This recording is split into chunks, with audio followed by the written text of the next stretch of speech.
திமுகங்கிற இந்த தீய சக்தியின் ஆட்சியை, மக்கள் விரோத ஆட்சியை முடிவு கொண்டு வர எந்த கட்சிகள் எல்லாம் அதுக்காக முனைப்போடு இருக்கிறார்களோ அவர்கள் அனைவரும் எங்கள் கூட்டணியை ஆதரிக்க வேண்டும் சொன்ன திமுக ஆட்சியை முடிவுக்கு கொண்டு வர அம்மா மக்கள் முன்னேற்ற கழகம் கூட்டணியில எல்லோரையும் அனுசரித்து செல்வோம்.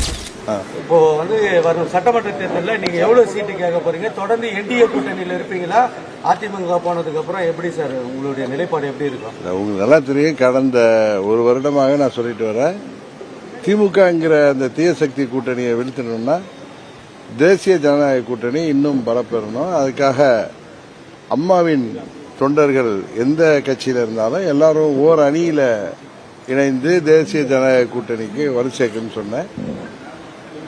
அதுதான் இப்ப நடந்திருக்கு. அது மாத்திரம் இல்ல, இன்னும் மற்ற கட்சிகள் திமுகங்கிற இந்த தீய சக்தியின் ஆட்சியை, மக்கள் விரோத ஆட்சியை முடிவு கொண்டு வர எந்த கட்சிகள் எல்லாம் அதுக்காக முனைப்போடு இருக்கிறார்களோ அவர்கள் அனைவரும் எங்கள் கூட்டணியை ஆதரிக்க வேண்டும் சொன்ன அதுவும் விரைவில் நடக்கும் என்ற நம்பிக்கை இருக்கு. தேர்தல் நேரத்தில் எங்கள் நிர்வாகிகள், தொண்டர்கள் இவர்களின் விருப்பத்திற்கேற்ப எங்கெல்லாம் எங்களுக்கு நல்ல வேட்பாளர்கள் இருக்கிறார்களோ அவர்களுக்கு கூட்டணியில உறுதியாக நாங்கள்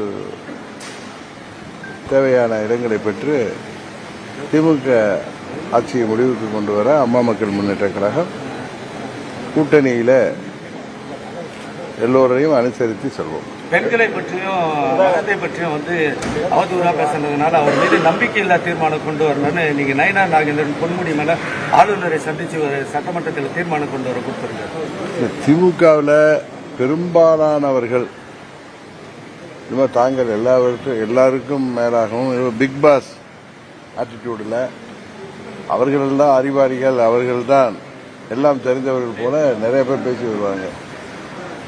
அது திரு கருணாநிதி அவர்கள் காலம் தொட்டு தொடர்ந்து வருவது உங்களுக்கு தெரியும். அவர்கள் யாரையும் மதிப்பதில்லை, குறிப்பாக பெண்களை சமமாக மதிப்பதில்லை. பெண்களை சிலேடையாக அவர்கள் எப்படியெல்லாம் பேசுவார்கள், அந்த தவில் புலமை வைத்து என்று உங்களுக்கு தெரியும். திரு கருணாநிதி அவர்கள் காலத்திலிருந்து அவர் சட்டமன்றத்தில் அப்பொழுது எதிர்க்கட்சி தலைவராக இருந்த மறைந்த காங்கிரஸ் கட்சியின் தலைவர் அவர்களை எல்லாம் எப்படியெல்லாம் பேசினார் என்பது உங்களுக்கு தெரியும். அதுபோல அம்மா அவர்களை சட்டமன்றத்தில் எப்படி எல்லாரும் அடித்து துன்புறுத்தினார்கள் என்பது தெரியும். அவர்களுக்கு வரும் தேர்தலிலே தமிழ்நாட்டிலே உள்ள தாய்மார்களும் தமிழ்நாட்டிலே உள்ள அனைத்து தரப்பு மக்களும் அவர்களுக்கு சரியான பாடம் புகட்டுவார்கள் என்பது உறுதியாகி வருகிறது.